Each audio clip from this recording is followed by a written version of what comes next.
नमस्कार। क्या आपने कभी सोचा है कि एक पिता अपने ही पुत्र का सिर क्यों काटेगा, वो भी शिव जैसे दयालु देवता। इसके पीछे क्या आध्यात्मिक रहस्य है, आइए जानते हैं। बहुत समय पहले की बात है। एक बार माता पार्वती उपटन लगाकर स्नान कर रही थी।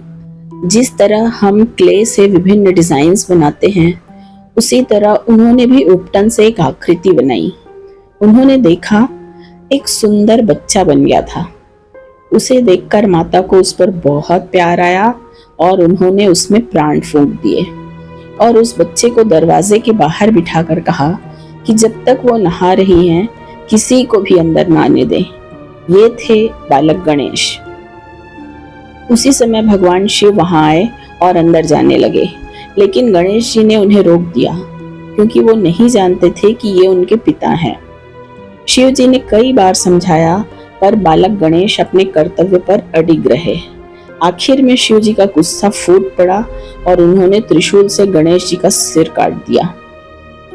जब माता पार्वती स्नान करके बाहर आईं और अपने बच्चे की ये हालत देखी तो उन्हें बहुत गुस्सा आया। उन्होंने पूरे यूनिवर्स को खत्म करने की वार्निंग दे डाली। तब देवताओं ने हस्तक्षेप किया और शिव जी से इसका कोई सॉल्यूशन निकालने को कहा। तब शिव जी ने कहा, जाओ और रास्ते में जो भी सबसे पहला जीव दिखे उसका सिर काट कर ले आओ। रास्ते में एक हाथी मिला जिसके सिर से शिव जी को नया जीवन दिया गया। मान्यता है कि गणेश जी का सिर काटने के पीछे शिव जी को मिला वो श्राप था जिसके कारण ऐसी सिचुएशन बनी। शिव पुराण के अनुसार महादेव के दो भक्त थे, माली और सुमाली, जो राक्षस थे।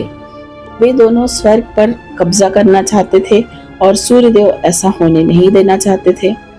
इसलिए सूर्यदेव और इन दोनों राक्षसों के बीच जमकर युद्ध हो गया। सूर्यदेव ने अपने तेज शक्ति का प्रयोग किया। दोनों राक्षस घबरा गए और उन्होंने शिव जी को पुकारा। अपने भक्तों को बचाने के लिए शिव जी ने सूर्यदेव पर त्रिशूल से प्रहार किया, जिससे सूर्यदेव लगभग मरने जैसी हालत में पहुंच गए। महर्षि कश्यप ने जब अपने बेटे को इस हालत में देखा तो शिव जी को श्राप दिया कि अपने जिस तेज गुस्से के कारण तुमने मेरे बेटे की ये हालत की है, एक दिन अपने बेटे की भी यही हालत करोगे। कहते हैं कि इस श्राप के कारण ही ऐसी सिचुएशंस बनी कि शिव जी को अपने ही बेटे का सिर काटना पड़ा। गणेश का सिर काटा जाना ईगो के त्याग का प्रतीक है। हाथी का सिर बुद्धि, धैर्य और शक्ति का प्रतीक है, क्वालिटीज जो एक आइडियल भक्त में होनी चाहिए। तो अगली बार जब आप गणेश जी की मूर्ति को देखें तो समझिए यह सिर्फ एक बच्चा नहीं, बल्कि आत्मा का वो रूप है जिसने ईगो को त्याग कर दिव्यता प्राप्त की।